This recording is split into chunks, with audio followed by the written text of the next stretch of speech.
¿Me escuchan bien?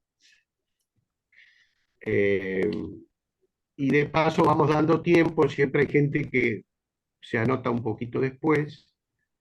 Eh, en nuestra experiencia es muy importante grabar porque la mayoría de la gente que se inscribe, en este caso hay más de 30 inscriptos, pero nuestra experiencia es que ven mucho más el video cuando queda en la página del observatorio. Para las que no me conocen, yo soy profesor de una materia en la Facultad de Ciencias Sociales, este, que dice, acá me están pidiendo el Rotary Club de La Falda grabar. Nosotros preferiríamos que quede, es abierto, no es encargo, pero nosotros les vamos a mandar el enlace para que todos tengan la grabación y la conferencia, ¿está bien? Pero si lo empezamos a repartir a entidades, es como que se pierde un poco la ruta de la conferencia, ¿no? Pero es abierta, es sin cargo y nos encanta que conozcan los pensamientos de Olga, muchos deben conocer ya, porque, bueno, les termino de contar. Entonces, yo doy una materia que se llama Política y Gestión de las ONGs en la Facultad de Ciencias Sociales de la UBA. Hace más de 10 años que doy esa materia. Eh, y en el año 2019, yo tenía una preocupación hace mucho tiempo con otros colegas de la UBA, que no había una unidad de investigación. Es decir, en una universidad que tiene 300.000 estudiantes, no había una unidad de investigación sobre las organizaciones sin fines de lucro, las fundaciones, las asociaciones, las mutuales, en fin, el voluntariado, todos los problemas que preocupan al mundo de las organizaciones sin fines de lucro, cuántas donaciones se realizan, para qué son las donaciones, etcétera, etcétera. Bueno, luego de mucho tiempo logramos persuadir a la Facultad de Ciencias Sociales de la importancia de crear una pequeña unidad de investigación, donde colegas podríamos llevar adelante proyectos y demás. Lo logramos en mayo del 2019, el Consejo Directivo de la Facultad, con apoyo de la decana de ese momento, con el apoyo del secretario de Estudios Avanzados, con el apoyo de la dirección de la carrera de Relaciones del Trabajo, donde está mi materia, se logró por unanimidad la resolución habilitando el consejo, nos dieron un lugar en el servidor de la facultad, etc. Cuando estábamos a arrancar con mucha fuerza, apareció la pandemia.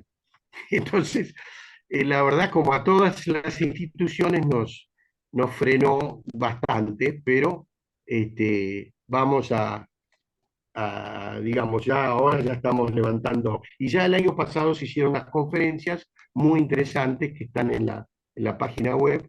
Yo después a través del chat les voy a compartir el link, el enlace con el observatorio. Igual lo deben tener porque se inscribieron en el curso. Entonces, bueno, eso es muy breve presentación del observatorio. Quiero hacer una breve presentación de la doctora Nirenberg, que para nosotros es un honor que Olga haya aceptado dar una conferencia, una charla. Olga es una de las especialistas más importantes del país en diseño y evaluación de proyectos, tiene una larga trayectoria en el CEADEL, el Centro de Apoyo al Desarrollo Local, eh, también innumerables proyectos internacionales con UNICEF, con la Fundación Kellogg, con la Fundación de Arcor, trabajó en distintas áreas sociales, eh, eh, ha hecho muchísimas cosas, docente, evaluadora de proyectos, publicó varios libros y que son muy recomendables. Yo los uso en mi cátedra, los libros de Olga, eh, y en particular, es mi opinión personal, como ustedes saben, cuando uno diseña un proyecto, hay un sesgo, es decir, hay detrás de todo trabajo social hay un paradigma, digamos, ¿no? Y lo bueno, lo que a mí me atrae de Olga es que siempre diseña y evalúa para la transformación. Ella tiene uno de sus primeros libros magníficos que se llama Evaluar para la transformación. Es decir, los que estamos comprometidos con los proyectos sociales queremos mejorar la realidad. También hay otros que diseñan proyectos sociales para que nada cambie, ¿no? Entonces, por eso es tan importante para mí la orientación que le da Olga a todos los proyectos sociales y también a las evaluaciones. Bueno, con esta muy breve presentación, no quiero hablar más, le doy la palabra a Olga. En la mecánica va a ser una presentación de ella, de aproximadamente 30 o 40 minutos, y después está abierto a todas las preguntas, observaciones.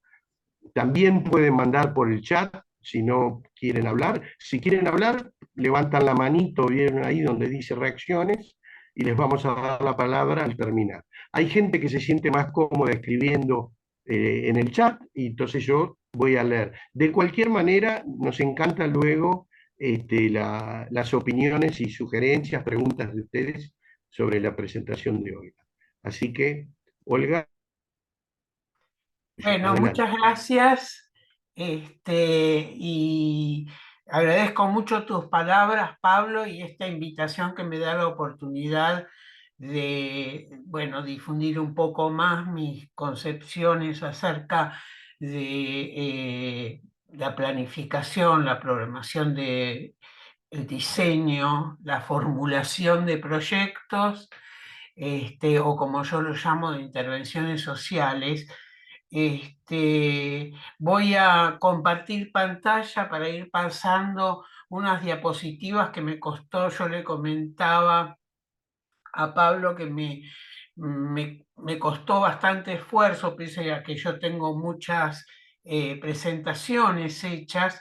Pablo me pidió que lo sintetice porque el tiempo es muy acotado en este encuentro y mi capacidad de síntesis no es lo que me hace lucir, la verdad. Así que me costó mucho trabajo jibarizar mi presentación. Bueno, muy agradecida de estar con ustedes y que luego esto quede grabado para que pueda difundirse. Ahora voy a compartir pantalla para que puedan ver la presentación y me vean en un cuadradito chiquito, a mí también.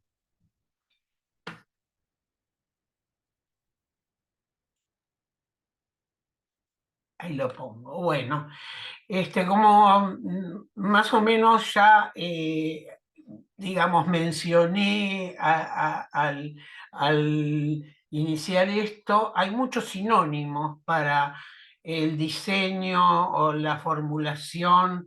Se habla hoy día, adquieren el mismo sentido palabras que antes teníamos diferenciadas.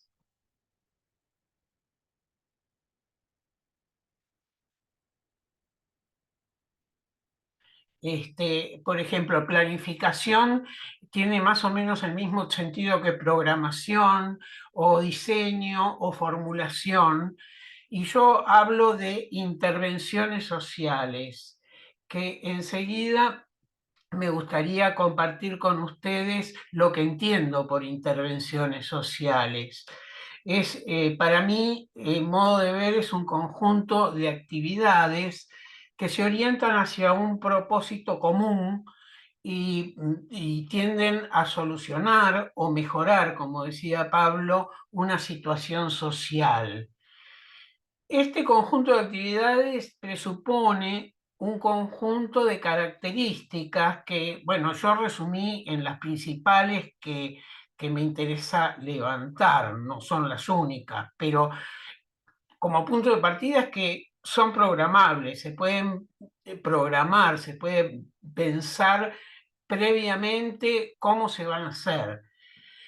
Por otro lado, tienen una cierta continuidad, y digo cierta porque, digamos, los tiempos en general para las intervenciones suelen tener una duración determinada, son tiempos acotados, pero dentro de ese periodo que uno piensa o de ese plazo que uno piensa, la acción tiene cierta continuidad, pese a que en el transcurso de la acción uno tenga que hacer ciertos ajustes al camino planteado y reformular de acuerdo a cambios que ocurren en esos periodos de tiempo considerados. Pero, digamos, un ejemplo de esta continuidad en el tiempo digamos, yo he visto transcurrir desde que tengo uso de razón profesional, es, por ejemplo, el programa materno-infantil, que ha tenido muchísimos ajustes de acuerdo a los avances de la tecnología y el conocimiento en la materia, pero siempre se mantuvo como un programa del área sanitaria, ¿no? Otra cuestión es que responden a necesidades o problemas que son priorizados y sobre todo son visibilizados socialmente. No parten de la cabeza estrictamente de algún iluminado que en algún asiento gubernamental o no gubernamental se plantea como necesario. Surgen como una posible demanda frente a necesidades o problemas que, como digo, son priorizados. Y además, estos problemas no tienen forma de ser superados en forma estrictamente individual, sino que se superan en forma colectiva o por medio de organismos organismos gubernamentales o no gubernamentales. Por otra parte, todas estas intervenciones sociales movilizan recursos de distinto tipo. Y cuando digo de distinto tipo, me refiero a una diversidad de recursos, digamos, recursos de infraestructura, edilicios, recursos de equipamiento, recursos de conocimientos o tecnologías, recursos humanos. eh, Todos esos recursos son valorizables valorizables en dinero, por lo tanto también necesitamos de recursos financieros que son plasmados en la formulación, vamos a ver después, en una formulación presupuestaria. O sea, tenemos que hacer previsiones presupuestarias para las intervenciones sociales. Sin embargo, bueno, hay organismos que dicen, no, yo no necesito hacer un presupuesto porque yo estoy en un organismo público y entonces no necesito presupuestar. Sin embargo, para saber los costos de nuestras intervenciones y nuestros programas y nuestras actividades, necesitamos presupuestar, aunque sea una valorización, una valoración más allá de no requerir pedido de recursos presupuestarios, pero tenemos que hacerlo, conviene hacerlo. Y por otra parte, estas intervenciones aspiran a una legitimación pública o social o institucional. Cuando yo hablo del concepto de intervenciones sociales me refiero en un sentido amplio a políticas, planes, programas, proyectos. O sea, todos estos son términos también que muchas veces son tomados en el mismo sentido, aunque no tienen el mismo sentido. Pero bueno, en los lenguajes políticos o técnicos a veces se confunden las significaciones y son tomados como iguales. Digamos, las intervenciones sociales es un concepto inclusivo que abarca todos estas nominaciones. Toda intervención social tiene un ciclo, y se habla del ciclo o bucle iterativo de la gestión. Hay diversas maneras de entender este ciclo de la gestión. A mí digamos, por lo general, la literatura en esta materia hace referencia a tres grandes momentos, inclusive de otros momentos, pero como vamos a ver, adentro de cada uno de estos rectángulos hay maneras de representarlo, pero hay contenidos bastante diferentes, bastante importantes. Por ejemplo, estamos nosotros en esta presentación, nos estamos refiriendo a la programación o planificación o los sinónimos que querramos. Pero, digamos, una vez formulada una intervención, hay otro gran momento, que es el más amplio tal vez, de la implementación o ejecución de las acciones programadas. Y otro gran momento que es el de la evaluación. Estos momentos en estas representaciones gráficas que estoy mostrando, que una es más lineal, otra es circular, en general se usa la circular en los textos especializados. Estos momentos no necesariamente si responden a una lógica secuencial en el tiempo, responden a una secuencia lógica más que temporal. O sea, hay momentos de evaluación que se hacen, digamos, se confunden en el momento de la programación y planificación, cuando al formular evaluamos lo que formulamos, o sea, responde al diagnóstico, etcétera. Pero es evaluable la formulación, son evaluables los procesos, los diferentes procesos de implementación. Y es evaluable una vez cumplido todo el circuito de la planificación y de la implementación, los procesos desarrollados y los resultados alcanzados. Es decir, repito, la secuencia es lógica, no es necesariamente temporal. A veces es temporal, pero no necesariamente lo es. Hay ciertas cuestiones que a mí me parece que son importantes de tener en cuenta, ciertos atributos deseables, ciertos atributos de las intervenciones que es necesario tener en cuenta cuando se programa, cuando se implementa y cuando se evalúan intervenciones. ¿Por qué son importantes estos atributos? Porque después al evaluar debemos tenerlo en cuenta. Uno de estos atributos, voy a pasarlos rápido porque ustedes lo pueden leer en la diapositiva, es la equidad, o sea, toda intervención social debiera tender a reducir brechas entre grupos poblacionales para el acceso a los servicios que la intervención procura. Otro atributo deseable de las intervenciones es la integralidad, o sea, desarrollar abordajes amplios que comprendan la complejidad de las situaciones problemáticas, más que enfocarse en factores aislados. Un ejemplo de esto es eh, cuando uno procura mejoras en la calidad educativa, por ejemplo, no puede detenerse solo en mejorar la infraestructura edilicia o en proveer una notebook, sino que dejando de lado, por ejemplo, otras cuestiones como pueden ser la formación docente, que es muy relevante, y muchas otras cuestiones y innumerable cantidad de variables que hacen a la calidad educativa.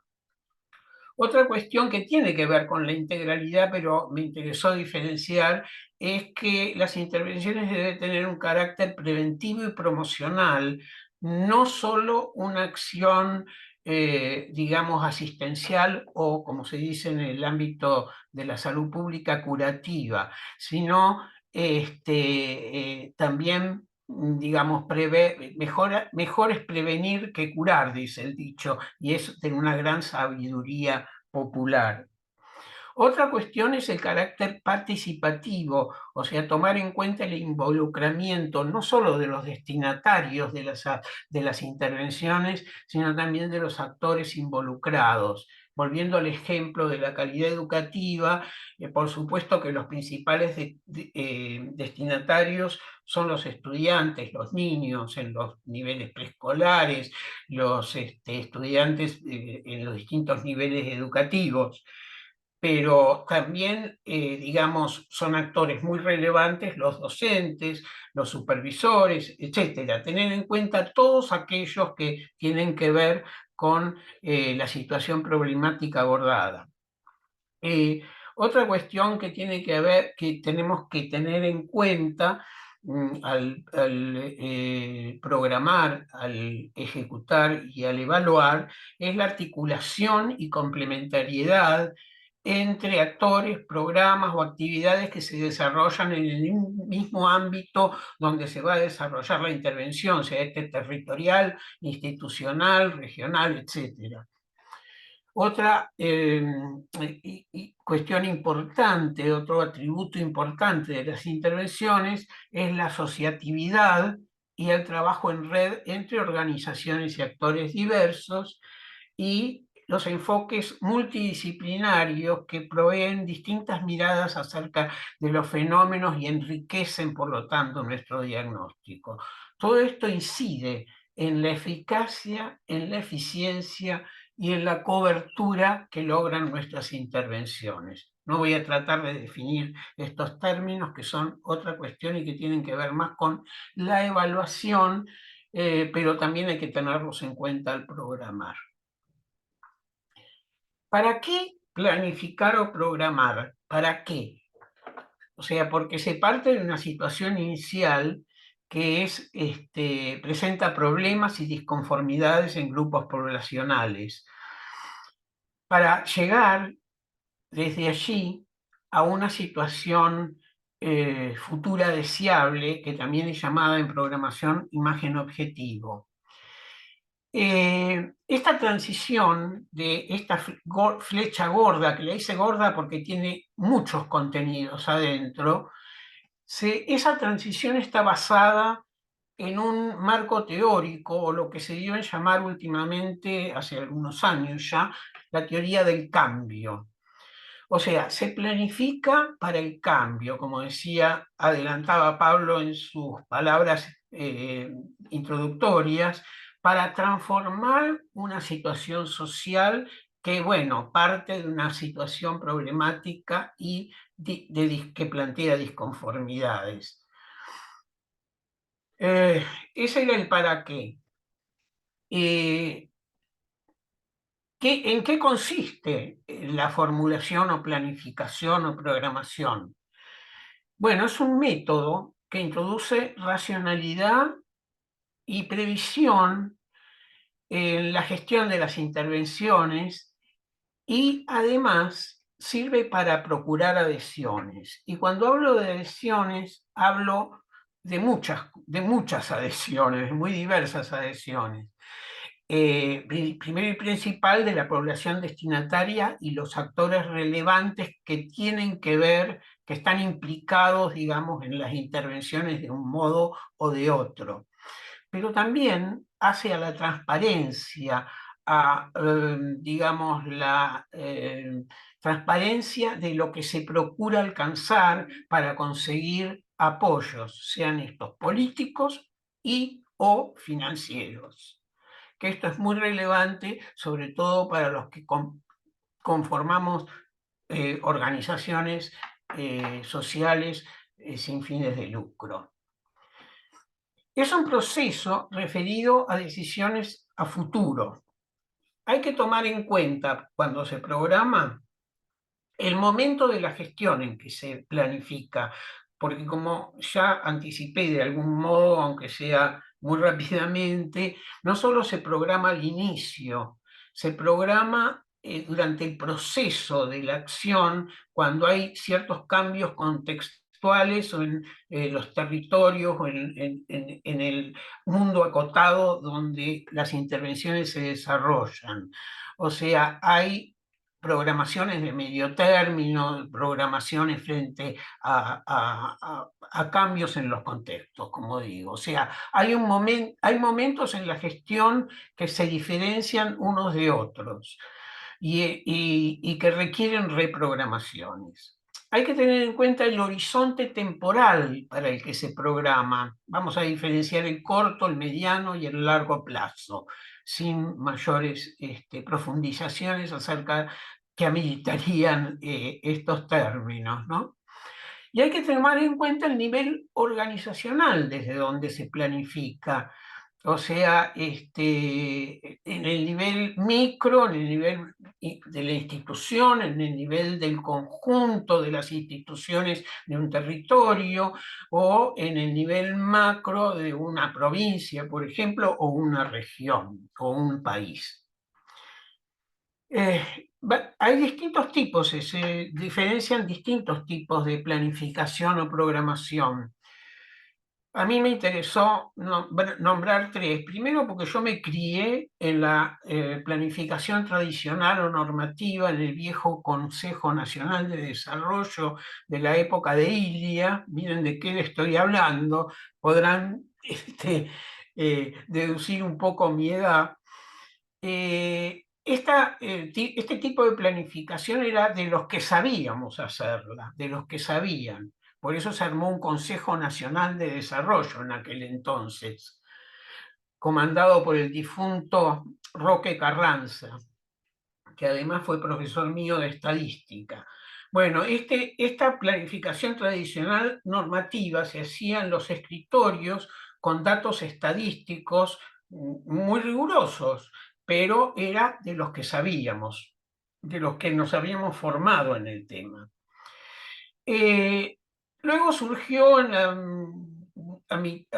la segunda mitad del siglo pasado, a finales de la segunda, a mediados de la segunda mitad del siglo pasado, lo que se llamó la planificación estratégica o situacional. Uno de los padres de esta planificación estratégica fue un chileno,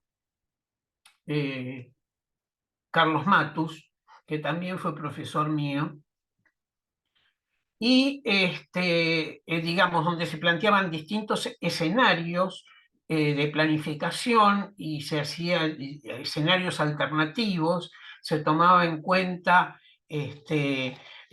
distintas, digamos, la complejidad de cada uno de esos escenarios y se planteaban los actores en términos de opositores o aliados o neutrales, y digamos, se incorporó la cuestión de la incertidumbre.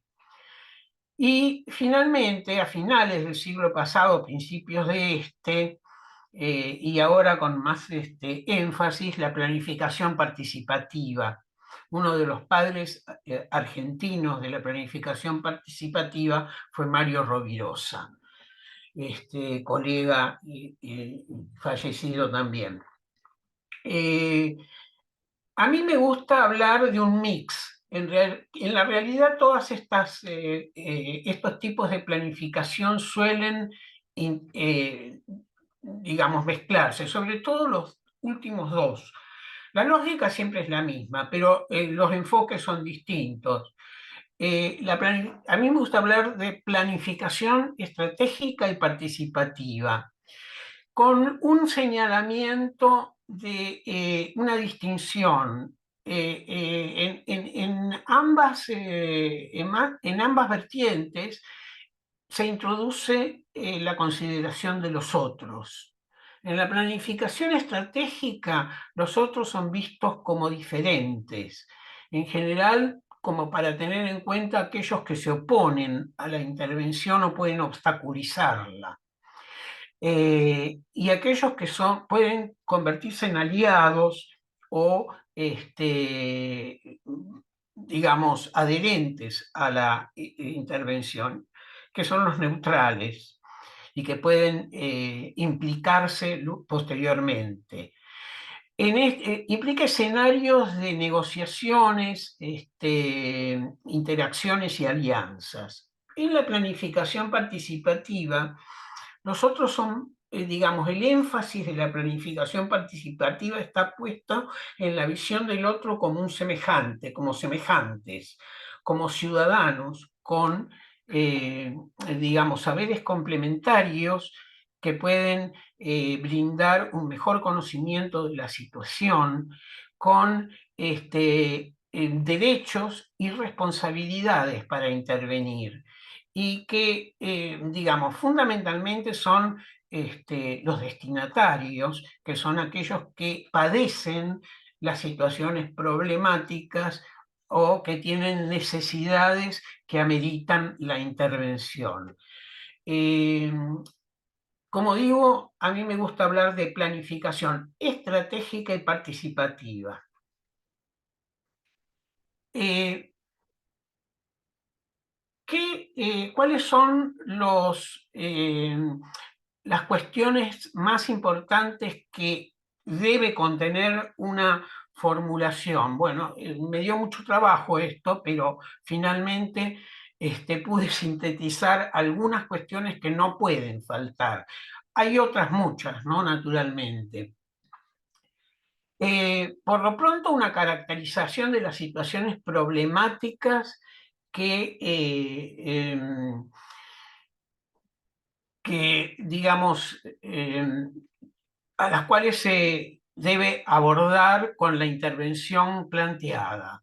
Esto amerita un diagnóstico y una priorización de las situaciones problemáticas, porque a veces son tantas que no se pueden abordar todas en una sola intervención y hay que poder graduar mediante un proceso de priorización. Esto es bueno hacerlo, digamos, la planificación participativa ayuda mucho a esto, pero evidentemente yo lo que estoy introduciendo ya es que hay que atravesar en la formulación, si es que no se cuenta con un diagnóstico certero, hay que abordar una actividad diagnóstica, que es una actividad que es evaluativa por definición, pero que si no tenemos un buen diagnóstico de la situación, tenemos que abordarlo en el momento de la formulación. Por eso también al comienzo dije que los momentos del ciclo de la gestión a veces se deben entremezclar, sobre todo cuando no tenemos un diagnóstico certero.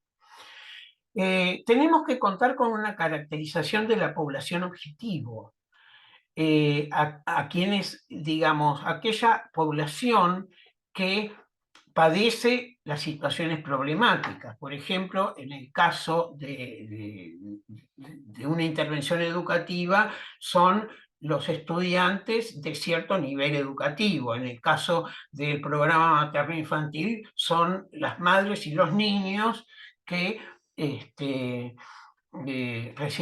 recién nacidos a un año. Ahora, ¿son todos los que componen la población objetivo o son un recorte los que vamos a abordar en nuestra intervención? Eso define los destinatarios. Y además, como dije, tenemos que señalar aquellos otros actores que tienen que ver con esta población objetivo y con los destinatarios, pero que no necesariamente son quienes padecen en forma directa la problemática. En este diagnóstico que yo mencionaba en el ítem anterior, hay una herramienta en particular, muchas herramientas para el diagnóstico, pero hay una herramienta en particular que se refiere a los actores y que es el mapeo de actores, que me gustaría que lo tengan en mente porque hay muchas herramientas para llegar a esto. Por el otro lado, otra cuestión que se debe tener en cuenta es un planteamiento claro de los objetivos y las metas a alcanzar. Muchos autores igualan objetivos y metas y no son lo mismo. Los objetivos están planteados en forma conceptual y las metas en forma cuantitativa. Y digamos, son abstracciones, los objetivos, y las metas son concreciones de esas abstracciones.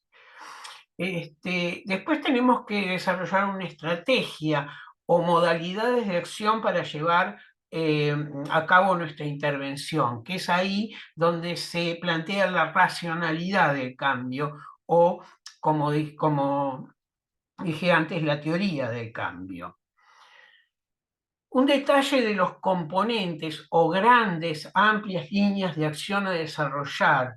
¿Por qué me interesa esta palabra componentes? Porque, digamos, agrupa conjuntos de líneas de acción que se diferencian entre sí por los requerimientos que suponen. Por ejemplo, si tenemos que construir una planta, una escuela, evidentemente, o un establecimiento de salud, evidentemente las habilidades, los conocimientos y habilidades y los recursos humanos requeridos y los equipamientos requeridos son muy distintos de las líneas digamos, los recursos humanos que debemos incorporar o la capacitación de estos recursos humanos, con lo cual va a haber un componente de construcciones y un componente de capacitación. Esto para ejemplificar. Después hay un detalle en cada componente, un detalle de actividades y el señalamiento de los responsables de llevarlas a cabo. Entonces, al detallar las actividades, decimos cómo vamos a cumplir con esos componentes, y al señalar a los responsables, con qué equipos debemos contar y conformarlos, por ende, y en todo caso, capacitarlos en forma específica.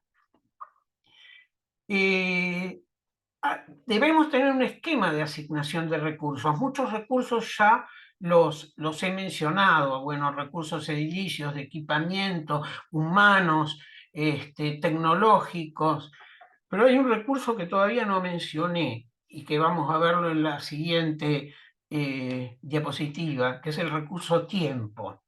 Mi profesor Carlos Matus decía que es el recurso más importante, el recurso del tiempo, porque es irrecuperable, y mucha razón tenía.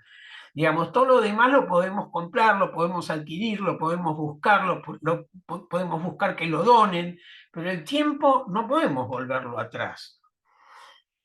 Y por último, tenemos que plantear una modalidad de evaluación, o sea, porque si la planteamos de arranque, por más que haya cambios en el camino, ya sabemos qué cosas tenemos que hacer para evaluar, para cumplir con los indicadores.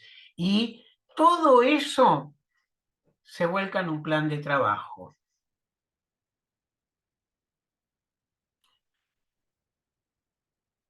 Digamos, tenemos que tener en cuenta que el producto de la formulación es un documento orientador y ordenador, que, como dije, hace a la transparencia, hace a la racionalidad de la acción y se plasma en un plan de trabajo.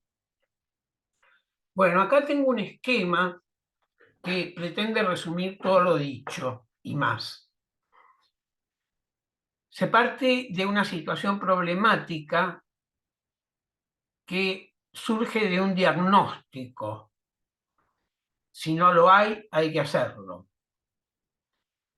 En donde se plantean no solo las situaciones problemáticas o las necesidades de la población destinataria, sino que se caracteriza a los propios destinatarios y los problemas que padecen y los actores relevantes relacionados con esos problemas, es decir, yo los llamo actores implicados.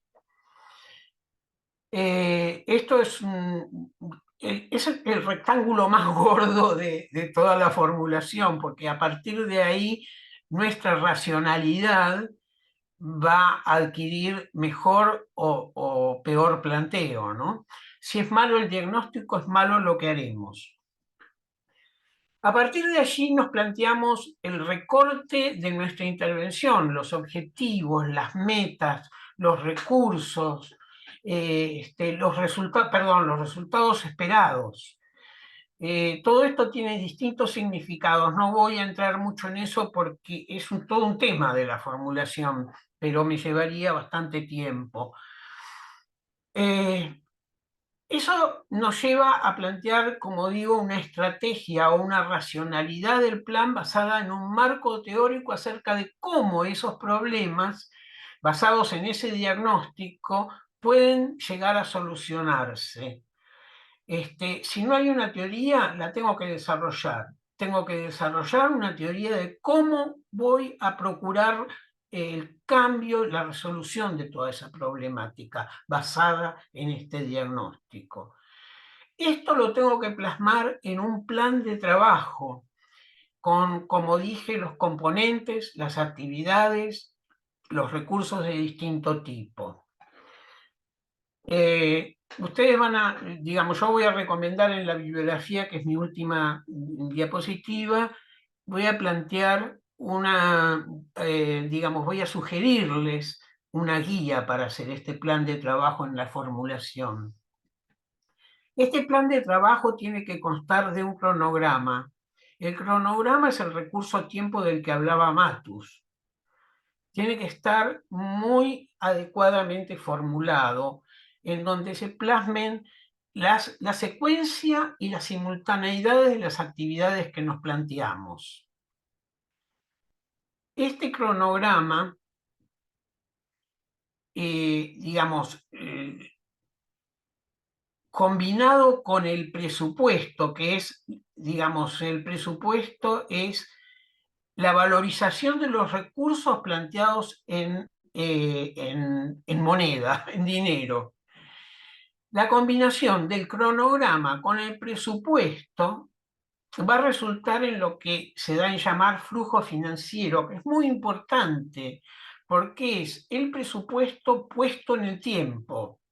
O sea, ¿cuándo vamos a necesitar, si nuestra intervención es de 2 años, por ejemplo, está planteada para 2 años, cuánto voy a necesitar para el primer trimestre, para el segundo trimestre, etcétera, etcétera? Y esto es muy importante porque si nos financia una agencia externa o una agencia o una fundación, como por ejemplo en el caso que de algunas intervenciones que en CIADEL hemos hecho con la Fundación Arcor o con la Fundación Kellogg, ellos tenían claro a lo largo del tiempo del financiamiento de nuestra intervención cuándo tenían que desembolsar y, digamos, eh, con con qué informes, que acá no está planteado. No lo planteé porque eso es un tema evaluativo, pero digamos, todo desembolso de cualquier agencia gubernamental o no gubernamental se hace de acuerdo a, digamos, ciertos informes acerca del cumplimiento de nuestras actividades y si cumplimos con este flujo financiero, una rendición de cuentas. También tenemos que plantearnos en este plan de trabajo la organización el organigrama, digamos, de los recursos humanos responsables de llevar a cabo las actividades. ¿Quiénes son los responsables, por ejemplo, del componente constructivo y cuántos recursos humanos necesita ese componente? ¿Cuál es el responsable de la capacitación de los recursos humanos? Y así siguiendo. ¿Quién es el responsable de llevar a cabo la evaluación cuyo modelo o formulación hemos prediseñado en esta formulación? ¿Y cómo vamos a hacer esto? Surge, no lo he mencionado antes, pero toda formulación de una intervención tiene que tener en cuenta una estrategia que, digamos, forma parte de esta estrategia, de la racionalidad del plan o de la teoría del cambio. ¿Cómo vamos a conseguir la viabilidad de nuestras acciones? Es decir, ¿cómo vamos a conseguir adhesiones a las actividades que estamos procurando?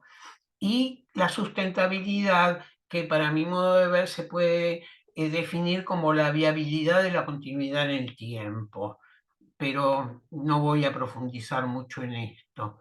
Bueno, el bonus track es la bibliografía que acá les aconsejo y que van a tenerlo ustedes ahí eh, para poder sí, consultar. Esto es todo para mí. Bien, bien, Olga, muchas. Nosotros que todas las personas les llegue la información y en particular, así que ahora Se entrecorta, Pablo. abriríamos un diálogo, ¿está bien, Olga? Abriríamos un diálogo con participantes. Ok. No sé si alguna persona quiere opinar, no hay ningún problema. Puede quitar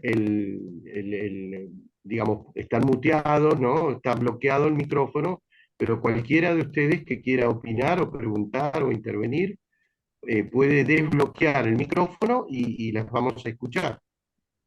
¿Ok? Perdón, no, Ah, no necesariamente pueden ser preguntas, sino comentarios o sí, sí, observaciones allá veo adicionales. una manito de Cristina, así que adelante, Cristina, adelante.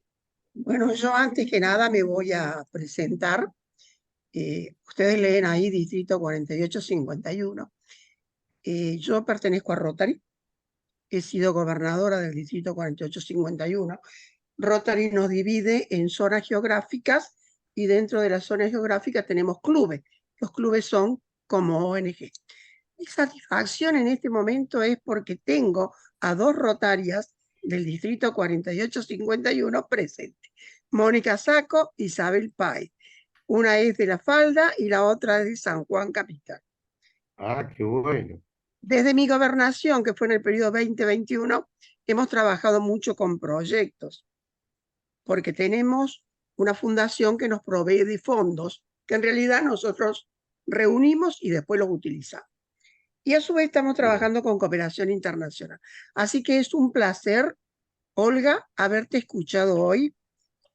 He visto cuán atenta estaban Mónica e Isabel con todos los conceptos que has vertido. Creo que has hecho una síntesis espectacular. La teoría del cambio la empezamos a introducir de a poquito en los proyectos por el hecho de que eh, no eran obligación, pero estamos hablando de lo que planificamos inicialmente, a dónde queremos llegar, cuánto puedo cambiar a corto, a largo plazo, y por ahí estamos tomando en cuenta los cambios que se producen conexamente. Por ejemplo, nosotros decidimos hacer una capacitación en escuelas sobre la prevención de enfermedades y logramos medir lo que queríamos, la cantidad de niños capacitados, la concientización de lavarse las manos, de la higiene, de la vacunación, etcétera, etcétera. Y por allí hay un impacto no esperado, la disminución de determinadas enfermedades en un periodo que analizamos y que no lo tomamos al comienzo. Y por eso es importante la teoría del cambio. Nosotros recién estamos incursionando a nivel de los clubes rotarios, que tienen dimensiones muy variadas, 5 personas a 60 y pico personas. O sea que cada uno trabaja en esa estructura y en una realidad que es su medio en el que están trabajando. Entonces, pues, realmente, Olga, espectacular, clarísimo. Yo quiero aclarar una cosa solamente. Me introduje en el observatorio porque una vez había una conferencia y la daba Luis Gula, y hace un montón de años, Luis Gula estaba en la fundación del Banco Provincia de Córdoba y yo estaba en el Banco Mundial de la Mujer en Córdoba. Entonces tuvimos una pequeña relación. Dije, ay Luis, tantos años, ¿qué hará? Bueno, así que felicitaciones, Olga. Espectacular, clarísimo. No sé, los demás que querrán preguntar, les dejo libre el camino. Muchas Gracias, gracias. Cristina. ¿Y usted dónde está, Cristina? ¿Está en Yo Córdoba? estoy en Córdoba. Yo estoy en Córdoba. perfecto. Pero el distrito 4851 abarca Salta, Sí. Jujuy, Santiago del Estero, Catamarca, La Rioja, Mendoza, San Ah, Juan, San Luis. o Espérate, sea, San Luis, me es estoy un olvidando distrito Córdoba. muy grande entonces, Claro, es un la distrito región. grandísimo. Tenemos más de Claro, 1 millón claro, de kilómetros cuadrados y somos claro. 1.600 socios de Rotary allí. Ahora, son Buah, Que realidades muy trabajamos ya, distintas también, ¿no?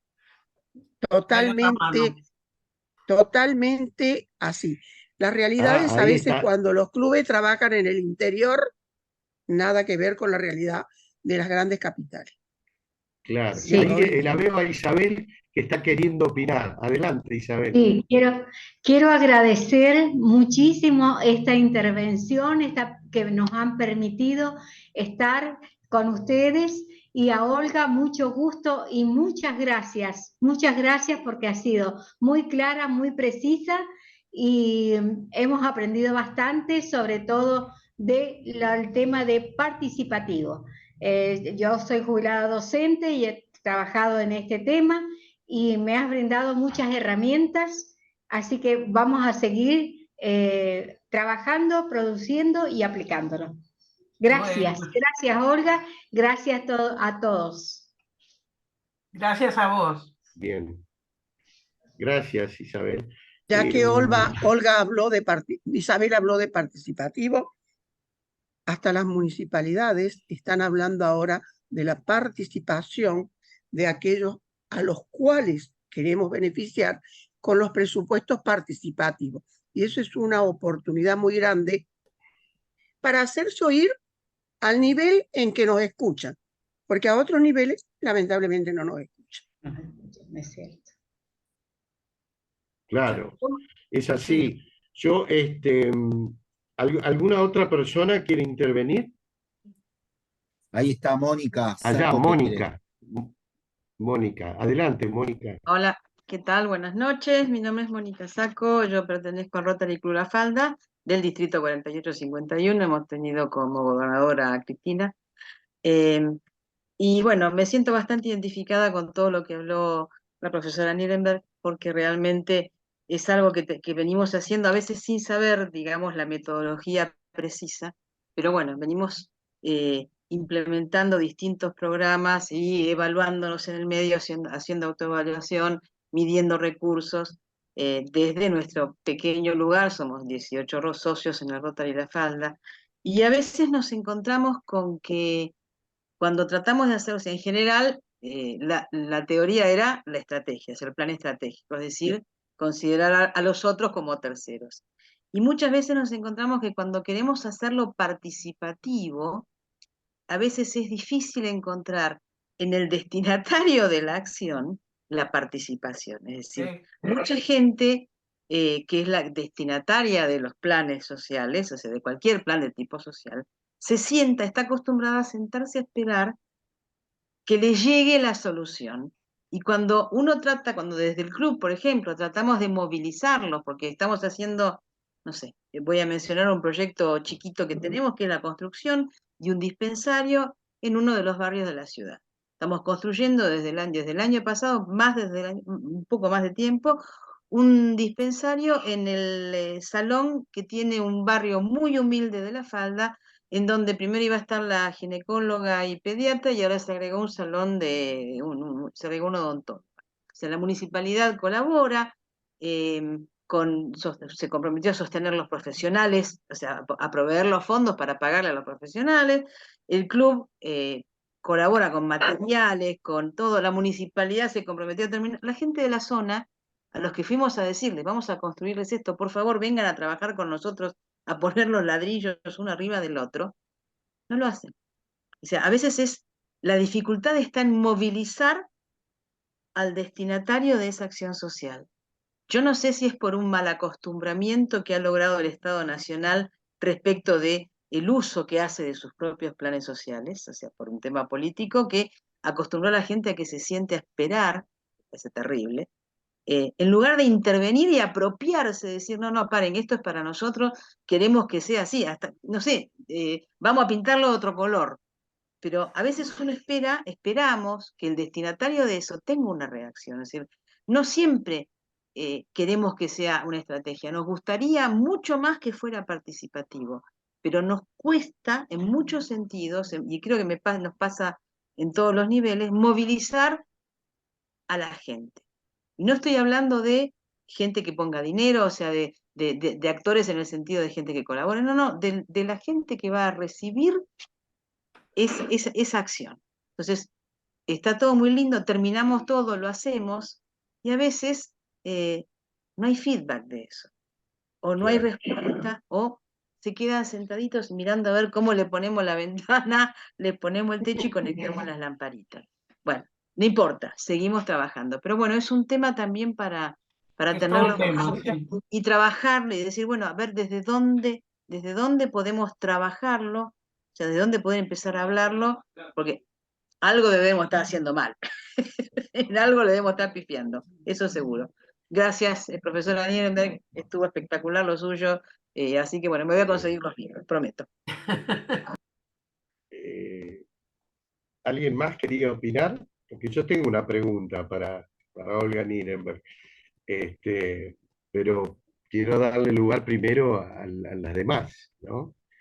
Pero si no hay nadie, yo le haría esa pregunta a Olga, eh, Olga, a mí me ha pasado en distintos lugares donde voy, algún proyecto y demás, y a veces me sucede que no está construida la línea de base, ¿no? Y entonces me puse a investigar un poco, pero a mí me gustaría que vos, desde tu experiencia, expliques lo que es la línea de base en un proyecto y si para vos tiene importancia en el arranque del mismo. Cuando hablabas del diagnóstico y todo eso, me vino a la memoria varias situaciones que me han pasado, ¿no? Sí, ¿Cómo en ves vos ese realidad, tema? para mi modo de ver, el diagnóstico sirve no solo para... vuelvo a repetir, el diagnóstico es una actividad evaluativa, es un momento de la actividad evaluativa que sirve como línea de base. Tenemos que hacer que sirva, porque plantea las situaciones problemáticas, caracteriza a los Ujú. destinatarios y cuáles son sus déficits o sus necesidades, y al cabo de un tiempo de la intervención se supone, si la intervención estuvo bien planteada, la racionalidad o la hoja de ruta se habla también, esa hoja de ruta o esa formulación fue adecuada a la situación diagnóstica, entonces la situación tiene que estar mejorada.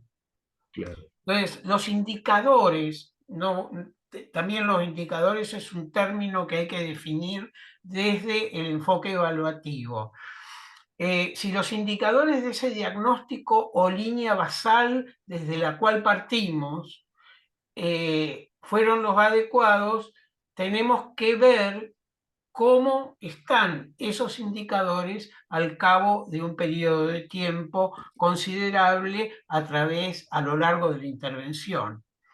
Y ahí ver si desarrollamos los procesos que habíamos dicho que íbamos a desarrollar en nuestra intervención con los componentes, las actividades, etcétera, y los resultados que obtuvimos, o sea, los cambios. Bien. Yo no suelo hablar mucho de impacto, ¿eh? Yo suelo hablar de Sí. cambios o efectos, en Bien, pero general, entonces vos decís que la línea de base está íntimamente ligada al diagnóstico, totalmente. ¿no? Hay Exacto. muchas discusiones entre los evaluadores. Hay Ajá, muchas ajá. discusiones acerca de que el diagnóstico es distinto de la línea de base. Yo no lo veo así. Mm, claro, claro. Sí, sí.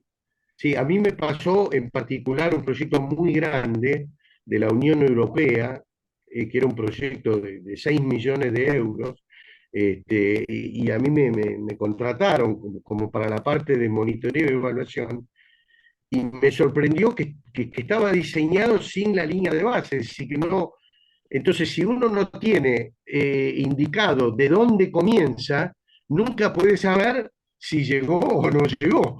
Es decir, me pareció, tuve que yo Por el- ahí hacer una cosa, pero digamos, es clave decir de dónde uno parte, porque si no sabe de dónde parte, no puede saber a dónde llegó, digamos, Bueno, este ¿no? es el defecto que Este, tienen, perdóname, este es el sí, defecto que tienen la mayor parte, porque, digamos, yo me dedico sobre todo a evaluación, ¿no? En los últimos 20 años.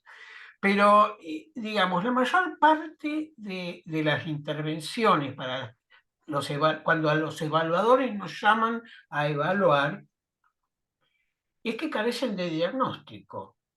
claro, Pero por eso claro, yo insisto mucho en la etapa de la formulación, con contar con un diagnóstico. A veces el diagnóstico, es decir, la gente dice, yo sé lo que me pasa porque lo padezco, pero digamos, es bueno contar con distintos puntos de vista. Por eso digo que en la claro. formulación debemos tener distintos puntos de vista, el observador, el formulador, digamos, hablar con la gente del centro de salud, hablar con la dirección de la escuela, hablar con, digamos, las distintas instituciones relacionadas para que todos caractericen el problema. Y bueno, ahora tenemos, bueno, no tenemos muchos resultados, pero digamos, los censos o las encuestas de acuerdo a donde uno actúe, por ejemplo, en una organización como el Rotary, que es, digamos, se dedica, digamos, hay suborganizaciones que tienen territorialidad, digamos, hay muchas organizaciones locales que pueden tener diagnósticos, pero tenemos que componer al momento de una intervención, contar con un diagnóstico, aunque sea desde la percepción de los actores relevantes que tienen que ver con la problemática. No sé si me explico, pero digamos, esos indicadores diagnósticos con los cuales vamos a construir nuestras intervenciones son esos mismos indicadores, amén de otros, que puedan surgir en el tiempo, los que vamos a mirar ex post, para comparar con el inicio. Porque si no, ¿cómo sabemos si la situación mejoró? Puede ser la percepción de la propia gente, sin duda es muy valiosa.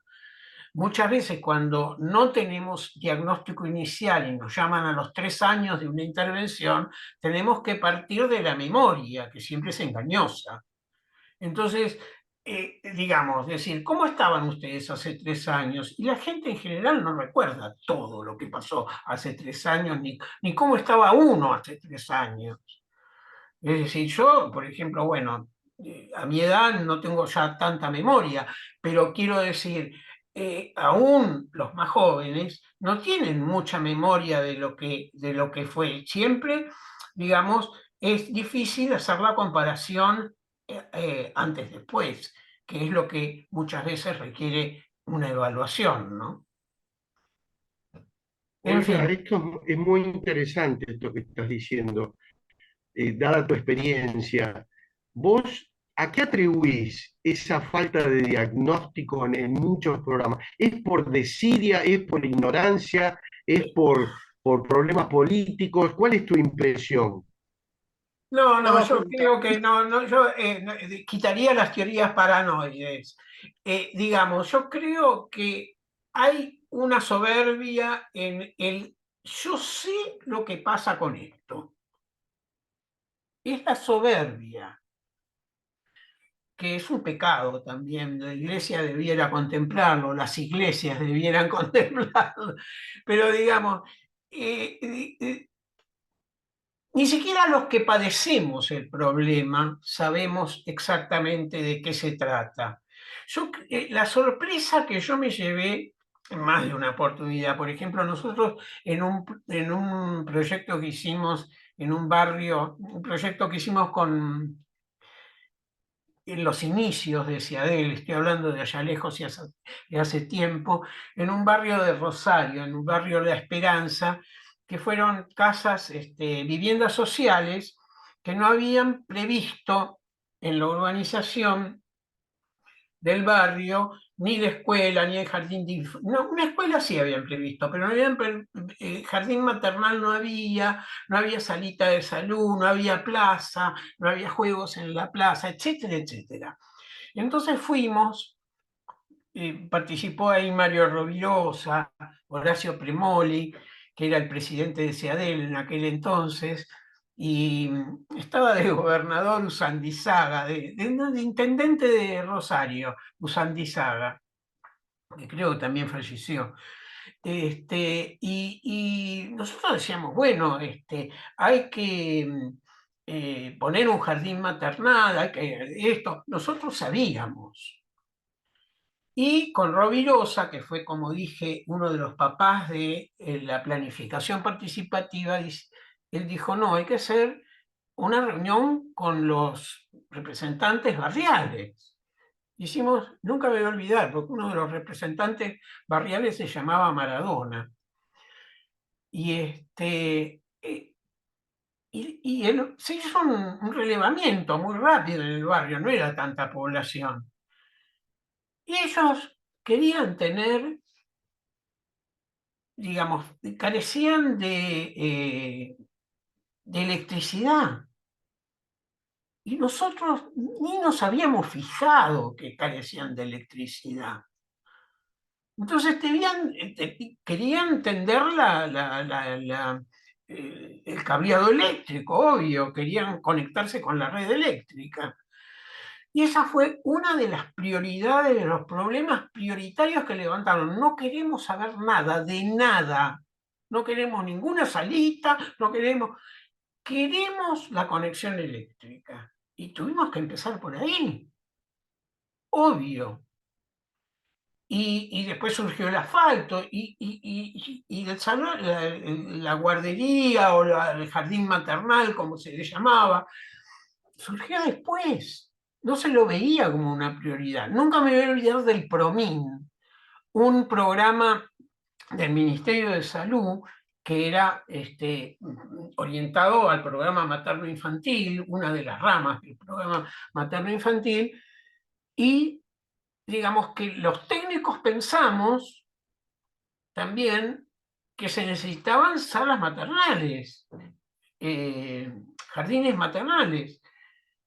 Hubo años, 2 o 3 años, en que esos jardines maternales hermosos, construidos en ciudades capitales, el PROMIN abarcaba todo el país. En ciudades capitales importantes estuvieron vacíos, porque no era una necesidad sentida. Qué bárbaro, ¿no? No, es increíble. Nuestro diagnóstico era desde el diagnóstico del punto de vista técnico. Como dije, yo fui criada, nací de criada en el plan de los planes de Carranza, o sea, eran planes técnicos. Claro. Me costó Claro. mucho modificar esa mentalidad que por supuesto la modifiqué. Claro. Pero digamos, Desde la superioridad sigue técnica. vigente.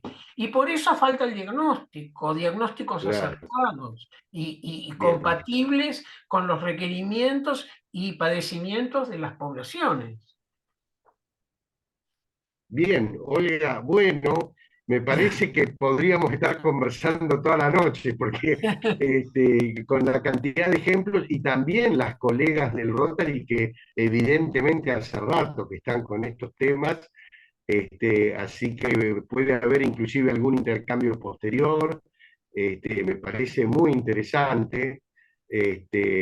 Yo a veces ando por Los Cocos, La Cumbre, porque mi madre vivió allá, así que alguna vuelta por la falda me puedo dar en algún momento.